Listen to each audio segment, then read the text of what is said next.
ibijyanye n'irimburwa nirimbuka ryakorwaga n'ibitero bya kirimbuzi. It has brought on a new and equally byazanye ariko terrifying one. Ubundi nuclear terrorism. Buryo bw'ibitwaro bya kirimbuzi bishyashya byagaragaye. This week in Beijing, China, Russian President Boris Yeltsin and Chinese President Yang Zemin signed a historic agreement to help curb plutonium and nuclear components between their countries. And at the NATO summit in Brussels, President Clinton praised the ongoing reduction of weapons in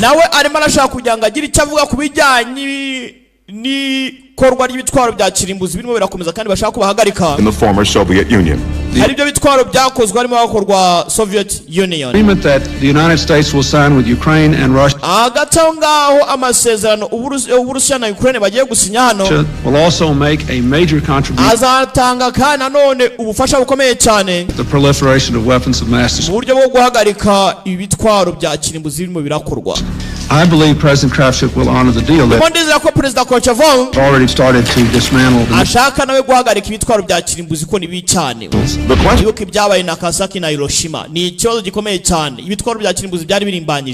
remains is what happens to the various components these missiles once they've been assembled.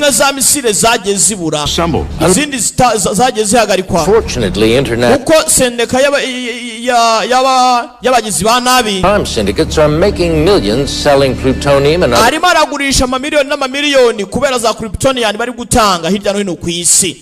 nuclear components to third world countries eager to get the bomb.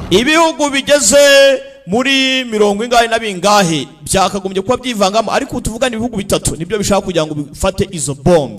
These materials are stored in warehouses throughout Russia hanyuma ibikoresho biri muri warehouses and the Ukraine. Government officials byatwawe na Ukraine ndetse n'Uburusiya not even sure how much of it they have. Gusa nanone abarimo barabigura nyina wa Russia na Ukraine ntago ibindi bihugu bizi ngo bafite ibingana iki. Barry Wilkes nitwaga Barry Wilkes headquarters Brussels i Buruseli.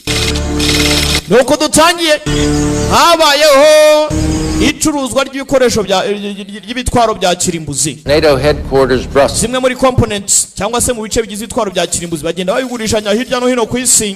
Bararasa warakubeshyesha dore umwana soya boy ngana nta mitsima buryo yipasamo umupro mu byakora arabanza amwereka ko byose bishoboka.